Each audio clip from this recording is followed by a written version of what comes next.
أعوذ بالله من الشيطان الرجيم. بسم الله الرحمن الرحيم. يا أيها الرسول لا يحزنك الذين يسارعون في الكفر من الذين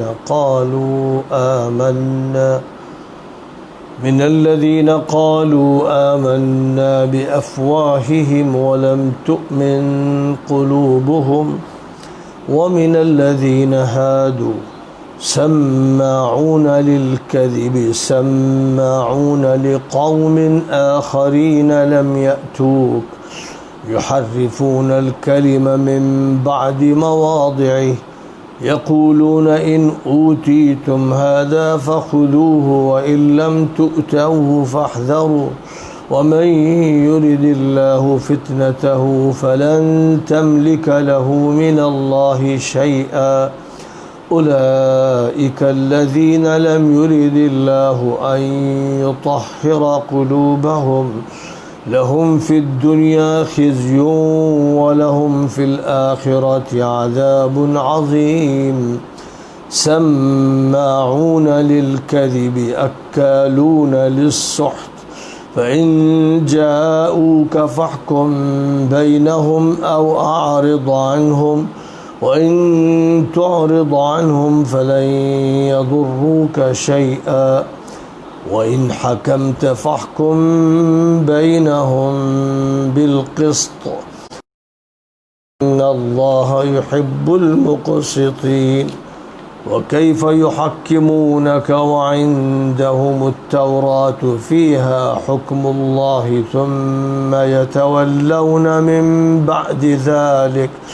وما أولئك بالمؤمنين.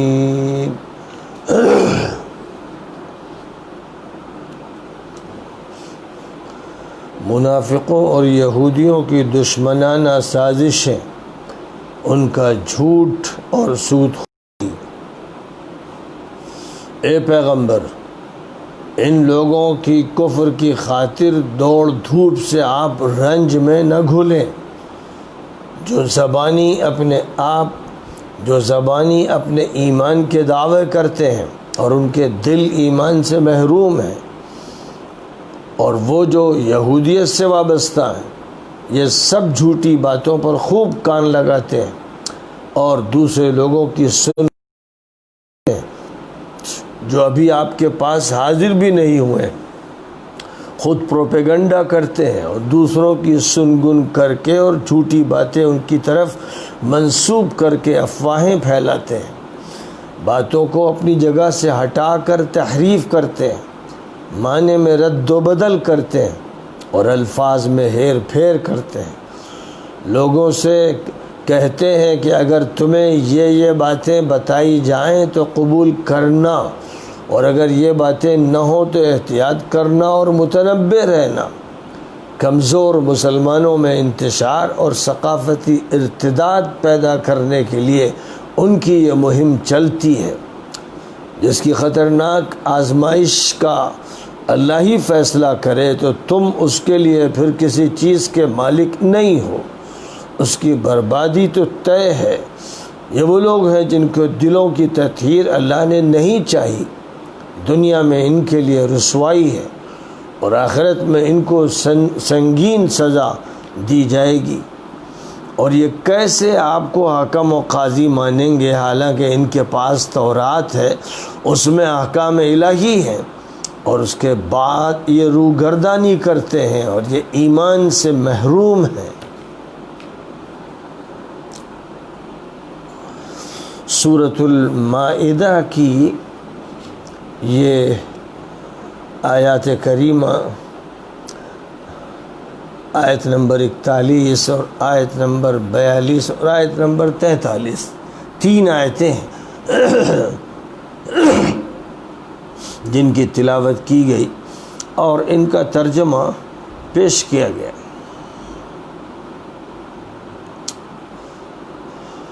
حضور اکرم صلی اللہ علیہ وسلم نے جو دور مدینہ منورہ میں گزارا ہے، دور میں آپ کو جن لوگوں کا سامنا کرنا پڑا ہے ان میں ایک طرف تو یہودی تھے، متعدد یہودی قبائل مدینہ منورہ میں ایک طویل عرصے سے آباد تھے، اور ایک دور یہ تھا کہ یہ مدینے کے باشندوں کو یہ بتایا کرتے تھے کہ ایک نبی آنے والے ہیں، ہم ان کا ساتھ دیں گے اور ہم ان کا ساتھ دے کر تم پر غالب آئیں گے۔ اور اس کے بعد جب نبی صلی اللہ علیہ وسلم کی آمد کی اطلاعات مدینہ منورہ پہنچ رہی تھی تو مدینہ منورہ میں جو مسلمان ہوئے تھے اور جو حضور صلی اللہ علیہ وسلم کا انتظار کر رہے تھے، یہ ان کا ساتھ دیتے نظر آ رہے تھے، اور دور سے اپنے قلعے کی چھت پر سے محمد صلی اللہ علیہ وسلم کے قافلے کو آتا دیکھ کر انہوں نے لوگوں میں اس وقت اعلان بھی کیا تھا کہ جن کے تم منتظر تھے وہ تشریف لا رہے ہیں۔ لیکن حضور صلی اللہ علیہ وسلم جب مدینہ منورہ میں مقیم ہوئے اور مدینہ منورہ کی بڑی آبادی قبیل اوس اور قبیل خزرج کی آپ پر ایمان لائی، اور جن لوگوں کا حال یہ تھا کہ وہ اپنے مفاد کی فکر میں رہتے تھے اور ان کے یہودیوں سے پرانے تعلقات تھے، وہ اپنے ان تعلقات کو باقی رکھنا چاہتے تھے اور ساتھ ہی ساتھ اس نئے مذہب کو بھی قبول کر لینا چاہتے تھے، اور اس فکر میں رہتے تھے کہ وہ مسلمانوں سے بھی فائدہ حاصل کریں اور یہودیوں سے بھی فائدہ حاصل کریں۔ یہ ایک طبقہ تھا جو مسلمانوں میں تھا، مسلمان ہو چکا تھا، جس کو مسلمان شمار کیا جا رہا تھا، لیکن اس کے اندر نفاق کی جڑیں پیدا ہو گئیں، اور یہ ایک مفاد پرست طبقہ تھا جس کا پھر حال یہی تھا کہ یہ مسلمانوں کے بھی ساتھ تھا اپنے مفاد کے لیے اور یہودیوں کے بھی ساتھ تھا اپنے مفادات کے لیے۔ تو اس اعتبار سے نبی صلی اللہ علیہ وسلم کو ایک طرف تو یہودیوں کا سامنا کرنا پڑا کہ جنہوں نے نبی صلی اللہ علیہ وسلم سے حسد کرنا شروع کر دیا، اور پھر یہ دعوے کرنے لگے کہ ہمیں تو یہ امید تھی کہ ہمارے خاندان میں نبی برپا ہوگا، اور ہم یہ نہیں سوچ سکتے تھے کہ وہ مکے میں برپا ہو جائے گا، خاندان بنی اسماعیل میں وہ نبی ظاہر ہوگا۔ تو اس طرح کی تعویلیں انہوں نے شروع کر دیں اور اپنے حسد کا اور جلن کا ثبوت دیا، اور پھر ساتھ ساتھ ان کے مفادات پر جو ضرب پڑ رہی تھی وہ اس کے لیے بھی تیار نہیں تھے۔ تو اس کا نتیجہ یہ ہوا کہ یہودی حلقے نے نبی صلی اللہ علیہ وسلم کی دشمنی شروع کر دی۔ ان میں سے ایسے بھی یہودی تھے جو آپ کی خدمت میں آتے تھے اور بعض وقت اعتراف کی بڑی باتیں کرتے تھے اور آپ کے سامنے آداب بجا لاتے تھے، لیکن ان کے دل سیاہ تھے، اور چونکہ انہوں نے تورات کو بھی بالائے طاق رکھ دیا تھا اور خود اپنے یہاں کی اصلاحی کوششوں کو قبول نہیں کیا تھا، وہ بگڑے ہوئے لوگ تھے، عوام بگڑے ہوئے تو تھے ہی، ان کے جو خواص تھے، ان کے جو علماء تھے، جو تورات کے واقف کار تھے، وہ بھی اس قدر بگڑ چکے تھے کہ تورات میں وہ رد و بدل کرنے سے ہچکچاتے بھی نہیں تھے، وہ کیا کرتے تھے، اور خاص طور پر معنوی تحریف تو بہت کثرت سے کرتے تھے، اور کہیں کہیں لفظی تحریف بھی کرتے رہتے تھے۔ تو ایک طرف تو وہ طبقہ تھا، دوسری طرف وہ مسلمان تھے جو منافق تھے، اور ان کو منافق اسی لیے کہا گیا کہ انہوں نے دل میں تو کبھی کفر چھپا رکھا تھا اور یا اپنے مفادات چھپا رکھے تھے، اور زبان سے وہ اسلام کا اقرار کرتے تھے، اور وہ نبی صلی اللہ علیہ وسلم کو نبی ماننے کا اظہار کرتے تھے، اللہ کو مانتے تھے اور نبی کو مانتے تھے اور قرآن کو مانتے تھے، یعنی ظاہری اعتبار سے وہ ایمانیات کی ان تمام باتوں کو تسلیم کرتے تھے، ان کا انکار نہیں کرتے تھے بلکہ ظاہری اعتبار سے ان کا اقرار کرتے تھے، اور صرف یہی نہیں کہ زبان سے اقرار کرتے بلکہ وہ حضور صلی اللہ علیہ وسلم کی خدمت میں حاضر بھی ہوتے تھے اور آپ کے ساتھ نماز بھی پڑھتے تھے اور آپ کے ساتھ جہادی کارروائیوں میں بھی شریک ہو جاتے تھے، جبکہ ان کا مقصد یہی ہوتا تھا کہ وہ مال غنیمت حاصل کر اپنے مفادات پورے کر لیں۔ ان کو یہ تو صاف نظر آ رہا تھا کہ مسلمانوں کی اب بڑی طاقت ہو گئی ہے اور مدینے پر وہی حاوی ہے اور نظام حکومت ان کے ہاتھ میں ہے، باغ ڈور ریاست کی ان کے ہاتھ میں ہے، اس لیے طاقت کا لحاظ رکھتے ہوئے اور اس طاقت اور حکومت سے فائدہ اٹھانے کے مقصد سے وہ مسلمانوں میں شامل تھے، لیکن ان کے دل صحیح معنی میں ایمان سے محروم تھے۔ وہ زبان پر تو اپنے ایمان کا اظہار کرتے تھے اور ایمان کے مظاہر بھی اختیار کرتے نظر آتے تھے، لیکن ان کے دلوں میں طمانینت نہیں تھی، ان کے دلوں میں چھپا ہوا انکار تھا، یا یوں کہا جا سکتا ہے کہ ایمانیات پر ان کے مفادات غالب تھے، ان کی مصلحتیں غالب تھیں۔ تو یہ دو طبقے تھے، ایک طرف وہ مسلمان تھے جو حضور صلی اللہ علیہ وسلم کی خدمت میں مخلصانہ طور پر آتے تھے اور آپ سے تربیت حاصل کرتے تھے اور قرآن پاک سیکھتے تھے، آپ کی تعلیمات سنتے تھے اور ان پر عمل کرنے کی نیت کرتے تھے۔ ان کے دل صاف ستھرے تھے، وہ آپ کے صحیح معنی میں ساتھی تھے۔ دوسرے وہ ساتھی تھے جو ظاہری تھے، ظاہری اعتبار سے وہ بھی ساتھی شمار ہوتے تھے، لفظ صحابہ ان کے لیے بھی بولا جاتا تھا، ان کے لیے بھی بولا جاتا تھا، ساتھ اٹھتے بیٹھتے نظر آتے تھے، لیکن بہرحال دو قسمیں تو بہت ہی نمایاں تھیں، ایک قسم منافقوں کی اور ایک قسم مومنوں کی اور مخلصوں کی، اور اس کے بعد پھر اپنی صفات میں اور اپنی خصوصیات میں جو لوگوں کے درمیان فرق ہوتے ہیں وہ ان کے اندر بھی موجود تھے، کوئی سمجھدار تھا، کوئی کم سمجھ، تمدن سے تھا، کوئی بدویانہ زندگی اختیار کرنے والا تھا، کوئی نبی کے پاس کچھ مانگنے ہی آتا تھا اور کوئی قربانی دینے کے لیے حاضر ہوتا تھا۔ طرح طرح کے لوگ تھے، ان کی بہت سی صفات تھیں جن کا تذکرہ احادیث میں کثرت سے پایا جاتا ہے، اور نبی صلی اللہ علیہ وسلم کے خطابات میں ان کی ان صفات کا تذکرہ ہے۔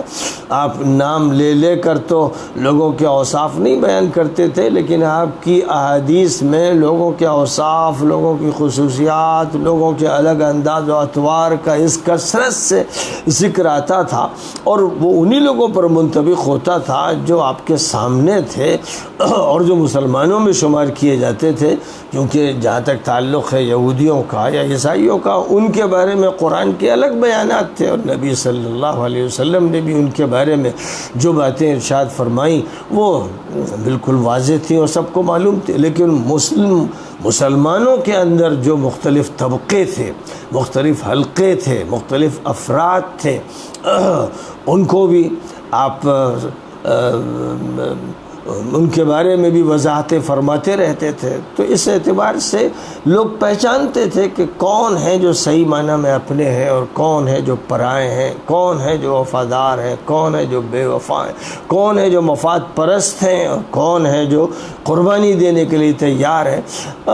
اس کا خاص طور پر اس وقت اظہار ہوتا تھا جب کوئی معرکہ درپیش ہوتا تھا، جب قربانی کا کوئی بڑا مرحلہ آتا تھا، تو کون ہے اس وقت جو اپنی جان ہتھیلی پہ رکھ کر حاضر ہے، اور کون ہے جو کسمسا رہے ہیں، عذر پیش کر رہے ہیں، اجازتیں لے رہے ہیں، گھروں میں جا کر بیٹھ رہے ہیں اور مختلف باتیں بیان کر رہے ہیں۔ تو بہرحال یہ جو طبقے تھے، ایک طرف یہودیوں کا اور ایک طرف منافقوں کا، ان کا حال یہ تھا کہ یہ سازشیں کرتے رہتے تھے اور ان کوششوں میں لگے رہتے تھے کہ یہ نئی طاقت جو اٹھی ہے اس کو کیسے کمزور کیسے کیا جائے، اس کے اندر انتشار کیسے پیدا کیا جائے۔ وہ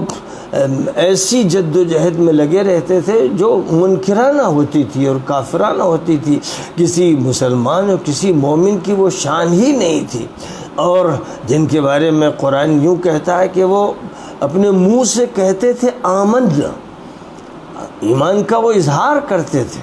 وَلَمْ تُؤْمِنْ قُلُوبُهُمْ، لیکن ان کے دلوں میں ایمان نہیں ہوتا تھا. بالکل ایسے ہی جیسے سورۃ الحجرات میں اللہ تعالیٰ نے بدوؤں کے بارے میں ارشاد فرمایا کہ قالت الاعراب آمنا قل لم تؤمنوا ولكن قولوا اسلمنا ولما يدخل الايمان في قلوبكم. فرمایا کہ یہ بدو مسلمان جو ہے یا کر کہتے ہیں کہ ہم مومن ہیں، تو ان سے کہہ دیجئے کہ تم مومن نہیں ہو، مسلمان ہو، یعنی ظاہری طور پر تم نے اسلام قبول کر رکھا ہے، اسلام کے سامنے ایمان تمہارے دلوں میں داخل نہیں ہوا ہے. ایمان کی شان اور ہوتی ہے، ایمان کی صفات اور ہوتی ہیں، ایمان کے انداز دوسرے ہوتے ہیں. تو بے شمار لوگ ایسے ہوتے ہیں جو ظاہری اعتبار سے مسلمان ہوتے ہیں لیکن ان کے دل و دماغ میں ایمان کی جڑیں گہری نہیں ہوتی ہیں، اتلی اور سطحی ایمان کی شکلوں کے وہ قائل ہوتے ہیں اور سطحی ایمان رکھتے ہیں، ظاہری ایمان رکھتے ہیں، یعنی زبان پر ایمان ہوتا ہے لیکن دل میں کیونکہ ایمان نہیں ہوتا، اس لیے جو ان کی کوششیں ہوتی ہیں، جو ان کا عمل ہوتا ہے، وہ سب اس بات کی دلیل ہوتا ہے کہ یہ ایمان سے محروم. ساتھ ہی ساتھ یہودیوں کا ذکر کرتے ہوئے یہ فرمایا گیا کہ جو یہودی ہی ہیں، جو اسلام کو تسلیم ہی نہیں کر رہے ہیں، جو قرآن کو نہیں مانتے، جو نبی کو نہیں مانتے، جو اللہ کو مانتے ہیں، اس طرح انہوں نے اللہ کا تعارف اپنی کتابوں میں کرا رکھا ہے اور اللہ کا جس طرح سے وہ تذکرہ کرتے ہیں، ان میں یہ فرمایا گیا کہ ایسے لوگ ہیں جو جھوٹی باتوں کو چلانے میں، ان کے سننے اور سنانے میں لگے رہتے ہیں اور ان کو یہ فکر رہتی ہے کہ سنگن لگائیں. وہ اسی فکر میں رہتے ہیں کہ راز معلوم کریں. وہ مسلمانوں کے قریب آتے ہیں اپنے مقاصد کے لیے، اور ایسے لوگ کہ جو نبی سے تعلق نہیں رکھتے ہیں ان کے پاس جاتے ہیں راز معلوم کرنے کے لیے، ان کے پاس جا کے بیٹھتے ہیں اور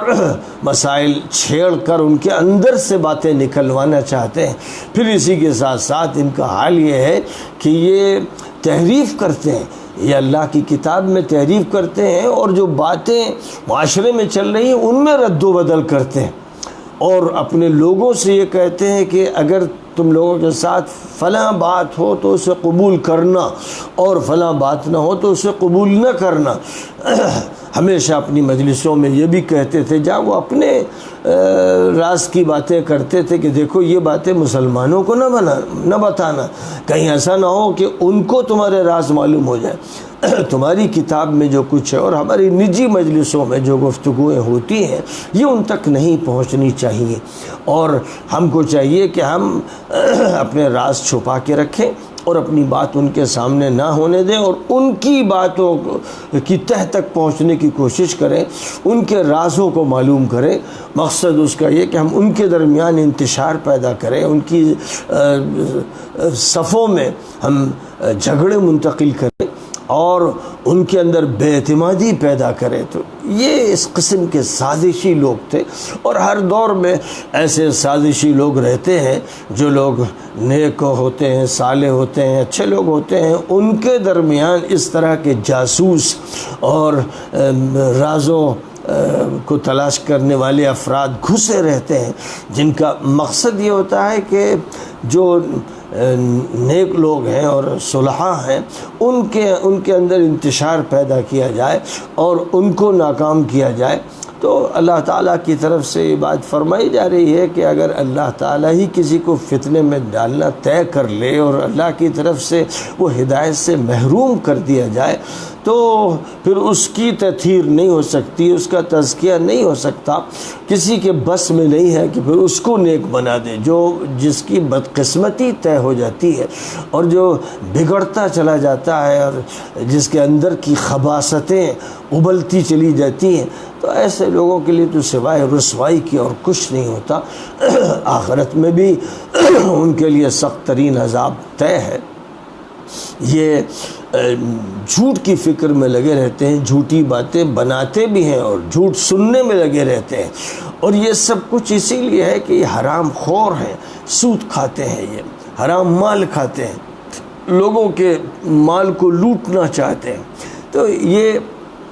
جس بگاڑ میں مبتلا ہے، اس بگاڑ کے بہت سے اسباب ہیں، جن میں ایک بہت بڑا سبب یہ ہے کہ یہ حرام مال کھاتے ہیں۔ ان کی حرام خوری کی وجہ سے ان کے جسم اور غلاظت کے رہ گیا، اسی لیے ہر بری بات کی طرف ان کی طبیعت مائل ہوتی ہے، ان کے دل میں برے خیالات آتے ہیں، ان کے دماغ کے اندر غلط قسم کی سازشیں پنپتی ہیں، اور نبی کے پاس بھی اگر یہ اپنے کسی مسئلے کے لیے آتے ہیں تو صرف دھوکہ دینے کے لیے آتے ہیں، کسی مفاد کو حاصل کرنے کے لیے آتے ہیں، اس مقصد کے لیے آتے ہیں کہ ان کے ہاں مثلا تورات میں کوئی حکم سخت ہوتا ہے تو یہ سوچتے ہیں کہ شاید محمد صلی اللہ علیہ وسلم کے پاس کوئی نرم حکم ہو تو لہذا ہم اس میں ان کے کسی فیصلے سے فائدہ اٹھا لیں۔ اور اس طرح کے واقعات پیش آئے کہ ایک واقعہ بدکاری کا پیش آیا یہودیوں کے درمیان، اور وہ کیس حضور صلی اللہ علیہ وسلم کی بارگاہ میں آپ کی عدالت میں لے کر آئے، کیونکہ وہ یہ چاہتے تھے کہ کوئی ہلکا سا فیصلہ ہو جائے گا۔ محمد تو بہت ہی نرم روی اختیار فرماتے ہیں، لہذا ان کی طرف سے کوئی نرم فیصلہ ہو جائے گا تو ہماری جان بچے گی اور سخت سزا نہیں ملے گی۔ اس لیے وہ اپنے اس کیس کو لے کر حضور صلی اللہ علیہ وسلم کے پاس آئے۔ حضور صلی اللہ علیہ وسلم نے ان سے اور ان کے بعض علماء کو بلا کر یہ پوچھا کہ خدا کی قسم کھاتے ہوئے بتائیے کہ آپ کے ہاں اس بدکاری کی سزا کیا ہے؟ تو انہوں نے یہ کہہ دیا کہ یہ سزا ہمارے یہاں اس طرح کی بدکاری اور زناکاری کی ہے کہ کوڑے لگائے جائے، اور جو مجرم ہو ان کو گدھے پہ بٹھا دیا جائے، چہرے پہ کالک مل دی جائے، اور ان کو اس طرح لوگوں کے سامنے ذلیل کیا جائے۔ جو یہودی علماء تھے ان میں ایک ابن سوریہ نام کے عالم تھے جو بہت ہی بزرگ عالم شمار ہوتے تھے، اور ان کے یہاں ان پر بڑا اعتماد تھا، وہ گویا اپنے مذہب کے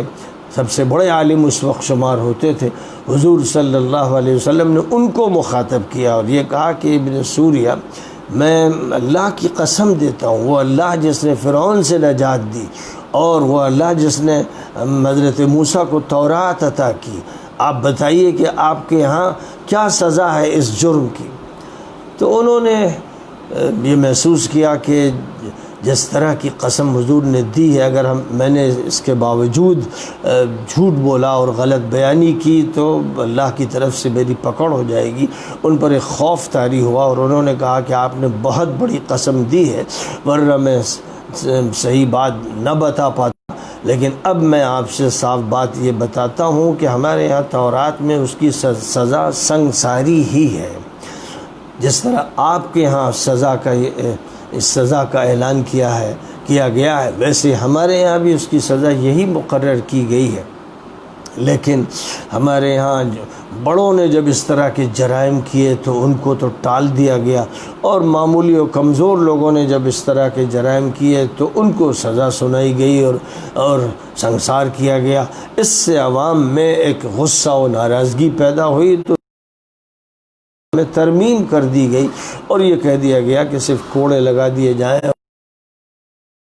کر دیا جائے اور گدھے پہ بٹھا دیا جائے۔ یہ ترمیم کا نتیجہ ہے، ورنہ جو اصل حکم ہمارے یہاں تورات میں لکھا ہوا ہے وہ یہی ہے کہ ایسے مجرموں کو جو شادی شدہ ہوں اور بدکاری کریں تو ان کی سزا سنسار کرنا ہے۔ تو اس طرح سے یہ بات کھل کر سامنے آ گئی، اور حضور صلی اللہ علیہ وسلم نے پھر یہی فیصلہ فرمایا کہ ان کو سزا دی جائے۔ بعض روایتوں میں اس طرح بھی آیا ہے کہ ان کے چند لوگ تورات لے کر آئے تھے، اور جب وہ تورات پڑھ رہے تھے تو جس آیت میں سنگساری کا حکم تھا اس پر ہاتھ رکھے ہوئے تھے تاکہ وہ آیت نظر نہ آئے۔ تو حضرت عبداللہ ابن سلام وہاں موجود تھے، جو پہلے سے اسلام لا چکے تھے اور اصلاً یہودی عالم تھے، بڑے واقف کار تھے۔ انہوں نے دیکھا کہ یہ چالاکی کی جا رہی ہے، تو انہوں نے ایک ٹھونگا لگایا ہاتھ پر کہ جس شخص نے ہاتھ رکھ رکھا تھا اس کا ہاتھ ہٹا دیا، جس سے وہ آیت جس میں سنگساری کا حکم ہے نمایاں ہو کر سامنے آ گئی۔ اور پھر نبی صلی اللہ علیہ وسلم کی طرف سے جو فیصلہ ہوا وہ یہی تھا کہ اب ان دونوں کو سنگسار کیا جائے۔ خود ان کے قانون کا بھی یہی حکم ہے، اور اسلام میں بھی یہی حکم دیا گیا ہے کہ دو ایسے مرد اور عورت کے جو بدکاری کریں جبکہ وہ شادی شدہ ہوں تو ان کے لیے سزا سخت سے سخت رہی کہ ان کو پتھر ہلاک کر دیا جائے۔ تو سنگساری کی اس سزا کا حضور صلی اللہ علیہ وسلم نے تذکرہ فرمایا، اور یہ سزا ان دونوں مجرموں پر نافذ کی گئی۔ اور یہاں اللہ تعالیٰ کی طرف سے یہ بات فرمائی جا رہی ہے کہ یہ تو تیاری نہیں ہے، یہاں آپ کے پاس وقتی طور پر اپنا مقدمہ کسی مفاد کی خاطر یہ لائے تھے، ورنہ ان کے پاس جب تورات موجود ہے جس کو یہ اصل قانون قرار دیتے ہیں، اس پر ایمان رکھتے ہیں اور فخر کرتے ہیں تورات پر، اللہ تعالیٰ کی طرف سے جو قانون ان کو دیا گیا، اور موسیٰ علیہ السلام کو طور پر بلایا گیا، پھر وہاں ان کو تورات عطا کی گئی۔ جب یہ اس سے روگردانی کر رہے ہیں اور یہ اپنے یہاں تورات کو نافذ نہیں کرتے اور اپنی مذہبی ہدایات پر عمل نہیں کرتے، تو اصل بات یہ ہے کہ یہ بے دین ہیں، بے ایمان قسم کے لوگ ہیں، یہ دنیا دار و مفاد پرست ہیں، نہ ان کو اپنی یہودیت کا ہی خیال ہے اور نہ آخری نبی پر یہ ایمان لانے کے لیے تیار ہے۔ یہاں حسد مانے ہے، اور وہاں پر ان کی شرارتیں اور بدعنوانیاں اور جرائم مانے ہیں کہ جس زندگی سے یہ وابستہ ہو چکے ہیں اور جو بیماریاں ان کے اندر پھیل چکی ہیں، ان کے ہوتے ہوئے یہ اپنی کتاب کو عملی طور پر نافذ کرنے کے لیے تیار نہیں ہے۔ بہرحال یہ جو باتیں یہودیوں کے بارے میں کہی گئیں اور جو باتیں منافقوں کے بارے میں کہی گئیں، یہ ساری کی ساری ایسی باتیں ہیں جو آج مسلمانوں کے بڑے طبقے پر منطبق ہو رہی ہیں۔ ایک طرف بہت بڑی تعداد میں وہ لوگ ہیں جن کے دل ایمان سے خالی ہیں، زبان سے وہ اپنے کو مسلمان کہتے ہیں، مسلمانوں میں ان کا شمار ہوتا ہے، لیکن پہلے تو منافق وہ لوگ تھے کہ جو حضور کے ساتھ نماز بھی پڑھتے تھے، یعنی بہت ہی کھلم کھلا منافق وہ ہوتے تھے کہ جو حضور کے پاس آ کر نماز نہیں پڑھتے تھے، گھروں پہ نماز پڑھ لیتے تھے یا ٹال جاتے تھے، وہ تو بہت ہی کھلے منافق تھے۔ لیکن جو چھپے منافق تھے وہ حضور کے ساتھ نماز پڑھتے تھے۔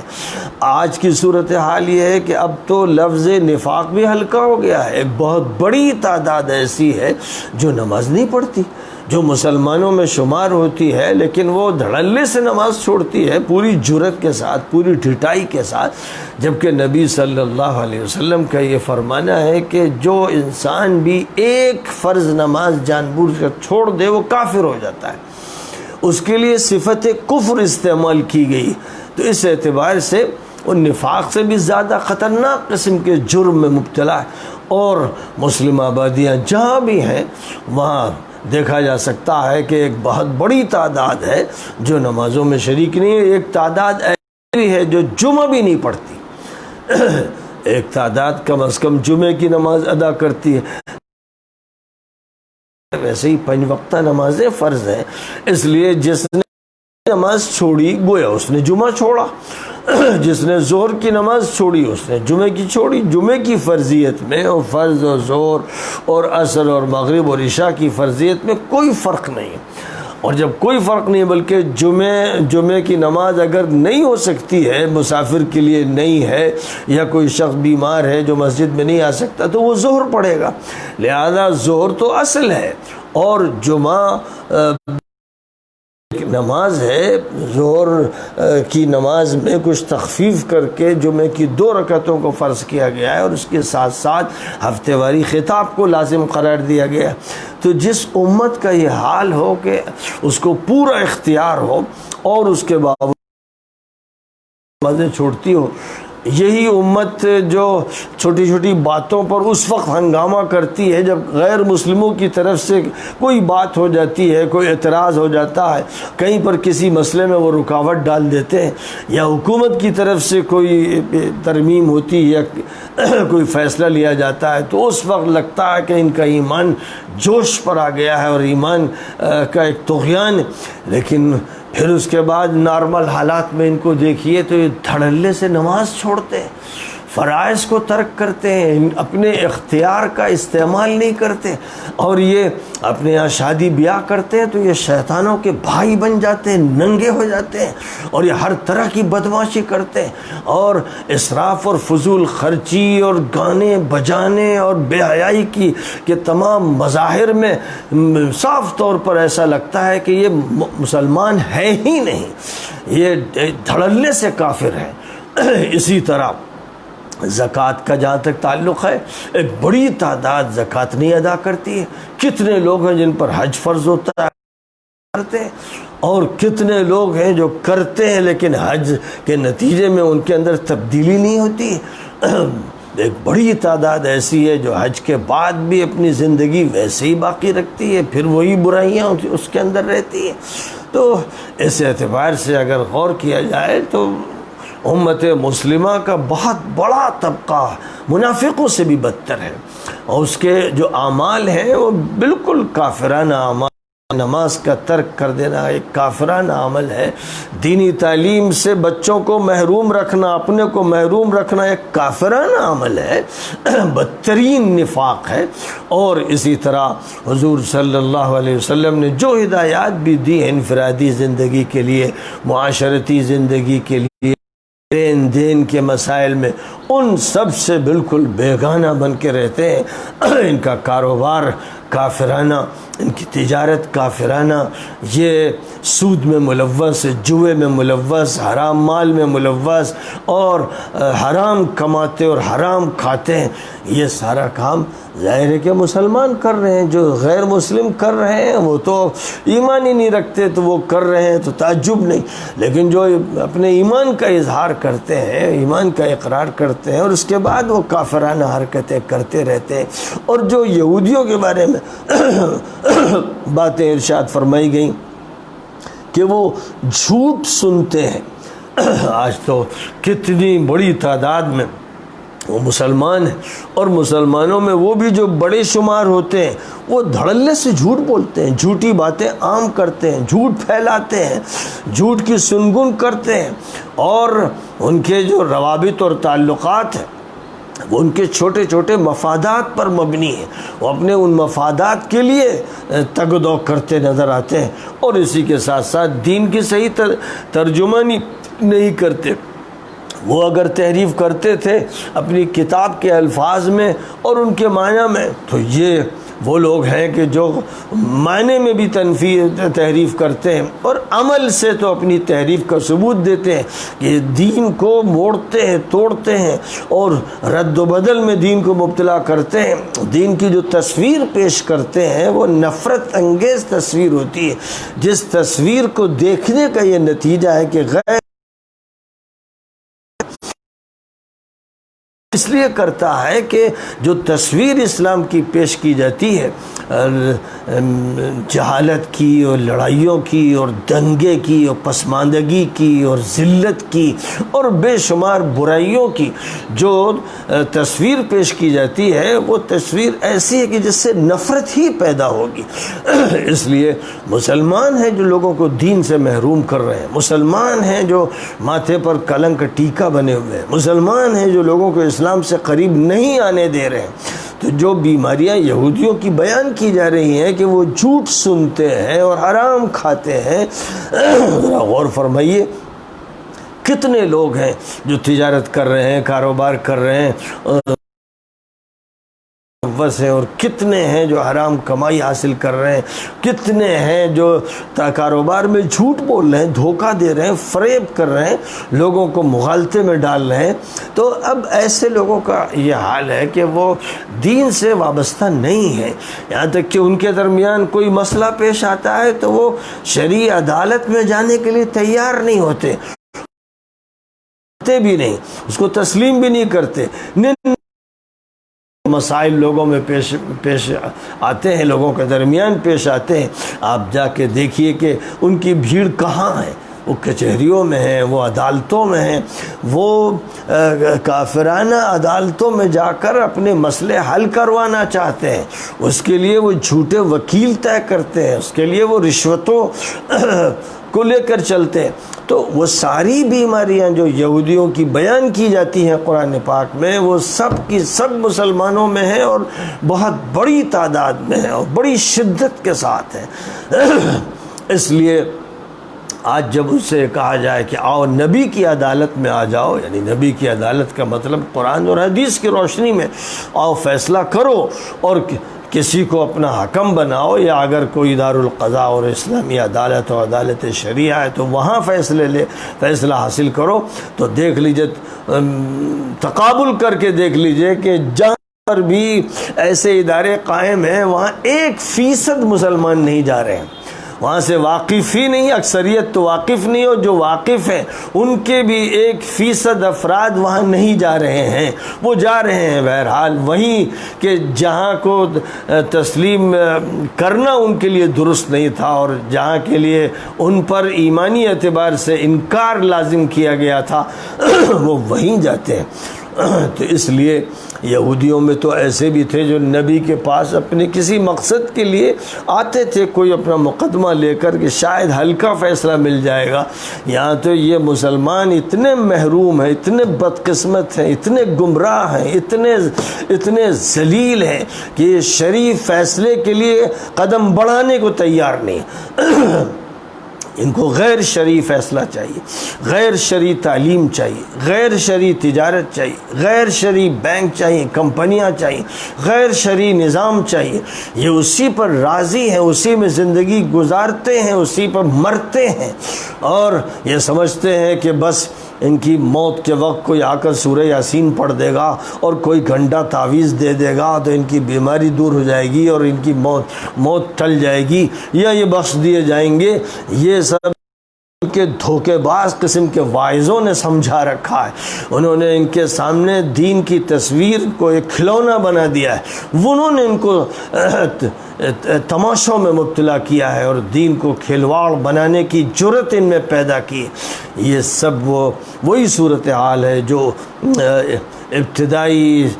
دور میں نبی پاک علیہ السلام کے مدنی دور میں جو یہودیوں کی حالت تھی اور جو منافقوں کی حالت تھی، وہ حالت ان کی۔ تو اس وقت یہ کہا گیا تھا کہ یہ اپنے پاس تورات رکھتے ہیں تو اس پر جب یہ عمل نہیں کرتے تو آپ کے پاس آ کر کیا یہ فیصلہ کروائیں گے اور آپ کو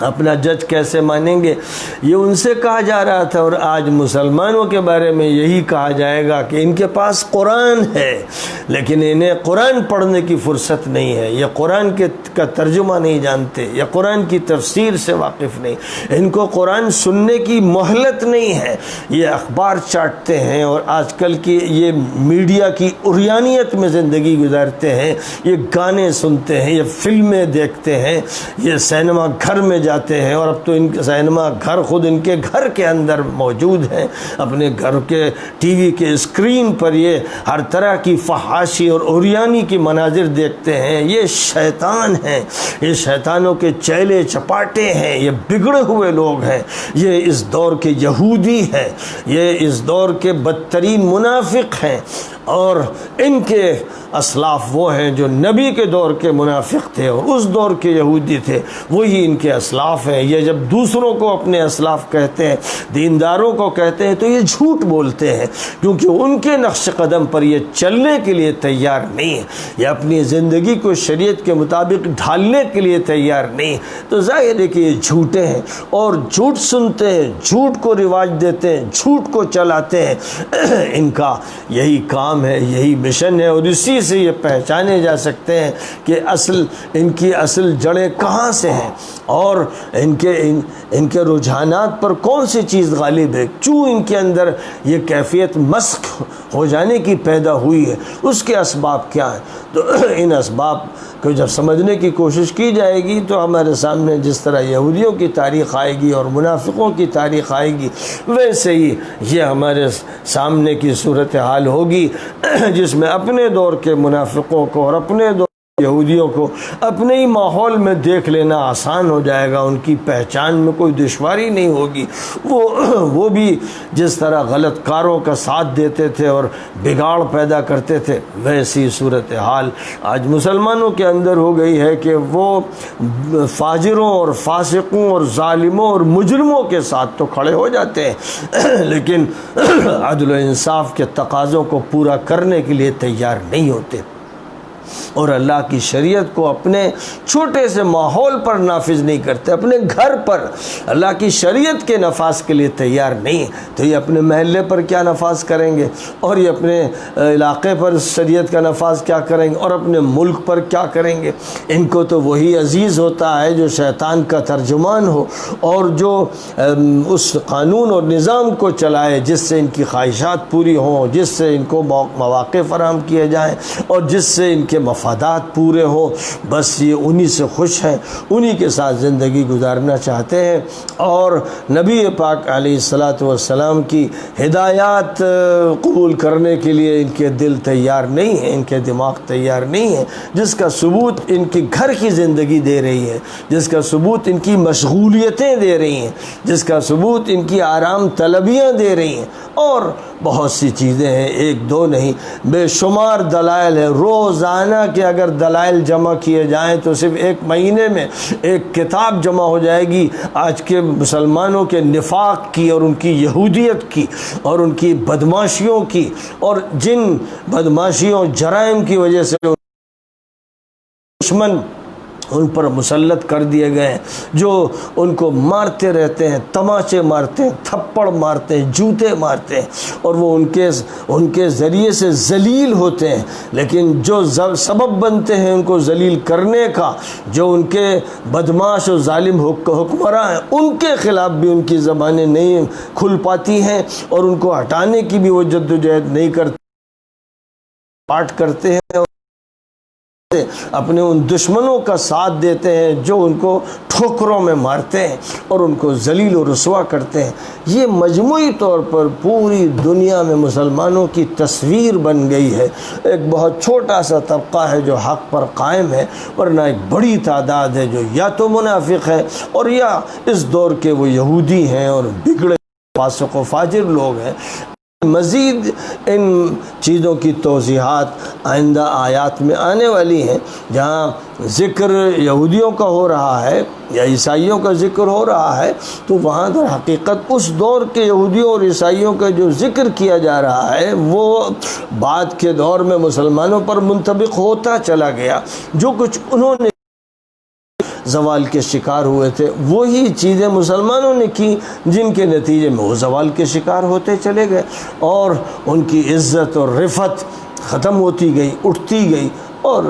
خست اور ذلت اور انحطاط ان کے سامنے آتا چلا گیا، جس کی آج آخری تصویر ایسی ہے کہ کوئی ایک ملک نہیں ہے کہ جو صحیح معنی میں آزاد ہو، اور جو شریعت اسلامیہ پر قائم ہو، اور اس کی حکمرانی مکمل طور پر شریعت اسلامیہ کے مطابق ہو رہی ہو۔ ایک ملک نہیں ہے جس کا حوالہ دیا جا سکے۔ وآخر دعوانا ان الحمد للہ رب العالمین۔